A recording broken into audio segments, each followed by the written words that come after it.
Guitar players often divide into two different camps, those who love fuzz pedals and those who hate them. One thing is for sure, without the fuzz, history of guitar pedals would have turned out very differently. Today I'm going to share with you the story of the classic Fuzz Face, and also I will show you my own take on this classic circuit. And of course you can order it on my website, and you can watch how I build those pedals on my live streams on my second Polish channel. But before we dive in, I'd love to hear your thoughts on fuzz in the comments. The Fuzz Face wasn't the first fuzz pedal, and it doesn't have any unique circuit. The first commercially available fuzz hit the market in 1962, so exactly 4 years before release of the Fuzz Face. In 1962, Gibson released Maestro FZ1, which gained popularity a few years later, after the Rolling Stones used it in their 1965 hit Satisfaction. If you listen closely, you can hear Keith Richards switching on the fuzz right before this iconic riff. As interest in the sound grew quickly, more companies started developing their own fuzz pedals. Later in 1965, Gary Hurst, inspired by the Maestro fuzz, created the Tone Bender, sold through the Macquarie Brothers Musical Exchange. Over the years, the several versions of the Tone Bender were made, but we're interested in the 1.5 version, because the Fuzz Face is the clone of that circuit. Ivor Arbiter, who owned a few music stores in London, including Sound City, decided to add a fuzz pedal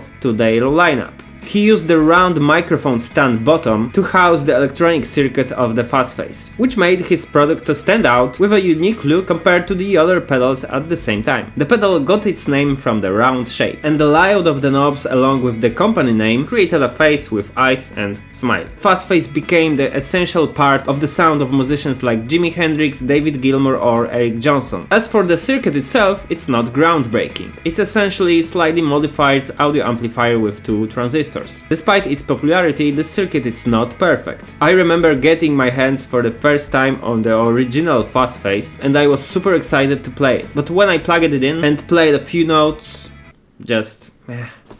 That's why I decided to create my own version of this classic Fuzz Face circuit. Of course with a few improvements. Over the years I built a lot of fuzz pedals based on a classic Fuzz Face circuit, and I developed my favorite modes and tweaks for this circuit, to enhance the pedal's functionality and of course ensure the great sound. The original Fuzz Face is large, it runs only on batteries, and of course we have different position of input and output. It may be problematic in a pedal board. My 1966 Fuzz is much smaller, can be powered using the standard power supply for guitar pedals, and of course it has input and output in the standard positions. Also the unique feature is that I use the new old stock Polish germanium transistors produced in the 60s. I carefully select parts for each pedal, which minimize the tone differences between each unit, which was the problem with the original Fuzz Faces, because each can sound totally different. Fuzz Face generally has the only one correct settings of the knobs, everything maxed out. But in my 1966 Fuzz, gain control works much better. You have more flexibility and you can fine-tune your distorted tone. Lower settings give darker and less fuzzy sounds. Also remember that this pedal works great with your guitar's volume knob, which is the key to use its full potential. Inside you will find two trim pots for adjusting the transistor bias. This is useful if you're planning to play in a very hot or very cold conditions, as germanium transistors are sensitive to temperature changes. You can grab one of these on my website, but now take a listen how it sounds.